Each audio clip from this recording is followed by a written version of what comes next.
Hey guys, it's Nicole and I'm back. This time I'm doing my workbox video for my 4 and 6-year-old for this next 2-week session. So if you're interested.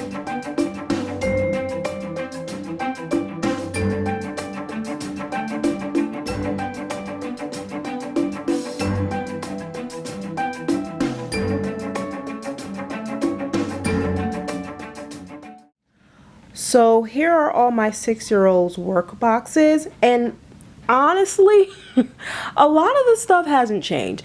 I feel like we're kind of in a routine where there's certain things that we know we do, that we like it, and then I throw in a random curveball here or there to keep it interesting, but I'm not really stressing myself out to put totally different activities in each one.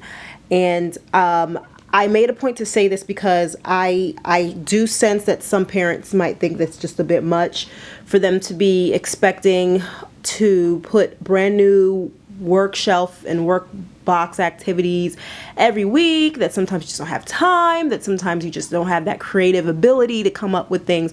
So I'm just going to show you the few things that I have added to bring a little bit of excitement to his work boxes. So here we go.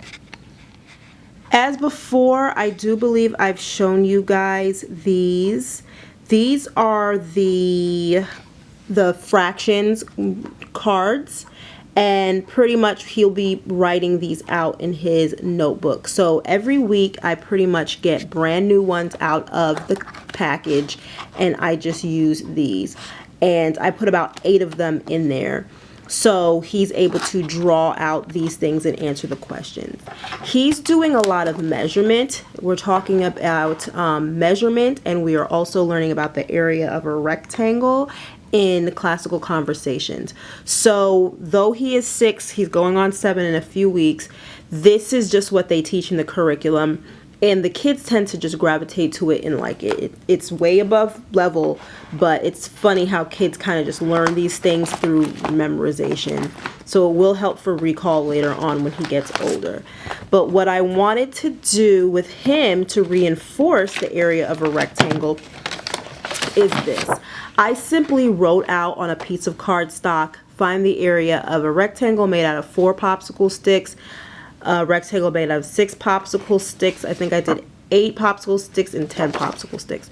So he can apply it and to make it hands-on, I included some colorful popsicle sticks here. And what he'll do is he'll just go on the ground and he will construct a rectangle made out of a certain number of popsicle sticks. So this one is more of a square, really, but he's gonna go ahead and he's going to find the area of that by measuring it. And I have included in the workbox a ruler which has inches and centimeters. So because we are learning also about the conversion of centimeters to inches and things of that sort, he's going to use this to find out how long each side is and to make the connection to find out the area of the rectangle. And I'll definitely be helping him with this, but this is just a more practical, hands-on way to break down larger concepts in a way that a kid that's this young can understand, and to make it hands-on by having him actually build the rectangle, and then we will measure it out together and we will solve it. I've also included this winter multiplication and memory game, which is for 4s and 5s multiplication facts. So pretty much you spread them out like a memory game all on this side, and he will flip one over.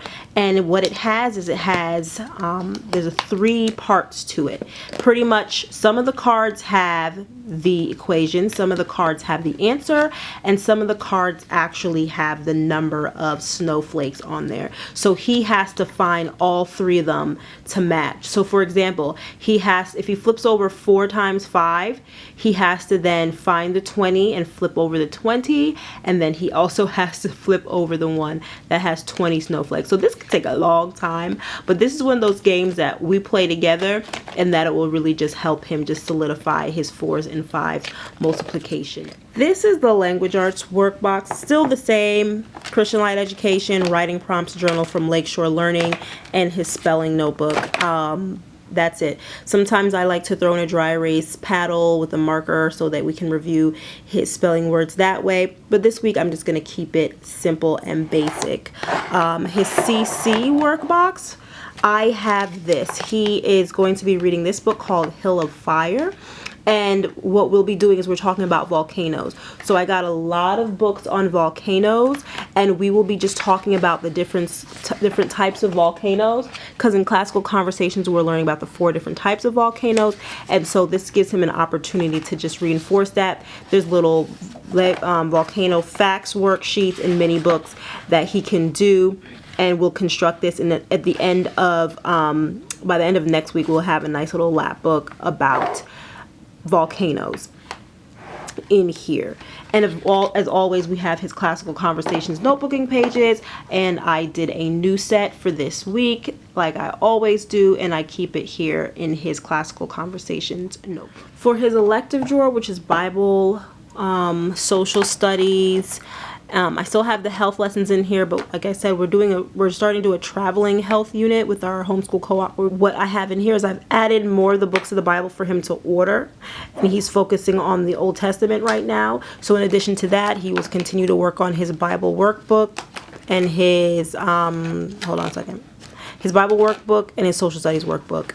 Then, of course, like last time, I said I have his YouTube, and whenever I put this on top, that pretty much means that he's going to go look at a playlist that I have prepared for him on the computer. Or if I put the STEM page on top, he knows that pretty much he's going to go and get his STEM sticks out, and he's going to do his STEM kit activity. And I will link that video in the description box below so you know what I'm talking about. It's a DIY STEM kit that I created for them that they will be working with once a week. And for reading, we are going to finish up the Boxcar Children Mystery Ranch. He doesn't really seem to like this book that much. So what we've been doing is doing a couple of chapters at a time and then mapping the story, or doing like a mini book report on those couple of chapters and so on and so forth in his Lakeshore Learning reading log. And like I said, sometimes he's a fan of books.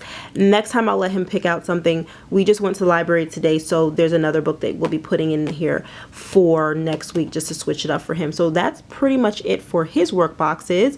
I've showed you the things that I've changed. A lot of things have stayed the same. And now I'm going to jump into my 4-year-old's work box. Okay, in my 4-year-old's math work box, this week I have him working on graphing. So he's going to be graphing bears. And this activity I've had since last year, and I'm bringing it back. And pretty much he will just look at the number that's written next to the colored bear, and he will take his bear counters and he will graph them here. So for instance, in this card, it's 0 red bears, 6 blue bears, 3 yellow bears, and 2 green bears, and he will tell me which one has the most and which one has the least. So he will do that. Also, I got this principle from Life Overseas, and it's another one of the math mats, and it comes with these little pieces here. So he will go through and put this up here, 5 plus 5 equals what? And I'm going to have him use these little gems to kind of make a little ice fort, so to speak. So he will count them out and build his little ice fort until he has 10 of them, and then he will just say the answer is 10, and there's also little pieces in here that have the answer. So he will find the number 10, and then he would put that right here. And in addition to that, he still has his Kumon numbers book 1 through 20 for him to be able to sequence and write the numbers 1 through 20 properly, and his kindergarten early bird Singapore math book, which he's also learning about graphing right now in this one as well. Pretty much everything is the same in his language arts this week. He always does his handwriting without tears. We just flip to the next page in this. I've changed out these little beginning letter blends so that he has different ones for this week, and then he will match the words that match the beginning letter blend that's at the top. His file folder activities for his sight words.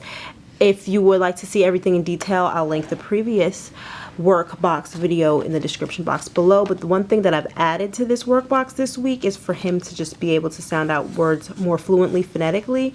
Is this. It's called Stretchy Snake Letters, and I can't remember where I found it, but I'll try to look it up and link it in the description box below. So pretty much we will slide this out and letter at a time and pronounce. So it'll be fox, fox, and it has a little picture. So I have a stack of words underneath that so he can slide them out and take his time to pronounce words phonetically. For his classical conversations, since we'll be talking about volcanoes, we have a couple of books from the library, A Project Guide to Volcanoes, as well as Volcanoes by I Wonder. And what we will do is, after we have read excerpts from the book about the 4 types of volcanoes, he will draw a picture of an active volcano, an intermittent volcano, a dormant, an extinct volcano. So him and his brother will work together on this. They'll each have their own copy, and they will draw out images of what these types of volcanoes look like. Okay, and for his elective, we're focusing primarily on geography with him. And again, we're still working on this Wipe Clean United States Activity Atlas from Pretty Books. He loves it. This time we focused on, last time we did Alabama and Alaska, and we're moving on to California and Colorado, and I really want to get him to learn the states. So I'm going to be looking for more resources. If anybody knows of any ways for him to learn his states. I know a lot of people have taught their kids the states he's 4, and I'm just looking for something extremely hands-on because he's a hands-on learner. So as we are learning about the states and the capitals and the different things about each state, I also want him to be able to, you know, identify all of them on the US map. So we'll be focusing on this. So this workbox will stay the same for a little while because this is what he'll be focusing on for a few weeks. And for reading, we're still going strong with Teach Your Child to Read in 100 Easy Lessons. So guys, I hope you enjoyed this video of my 4-year-old and 6-year-old's workboxes for the next 2 weeks, and I will see you later. Bye.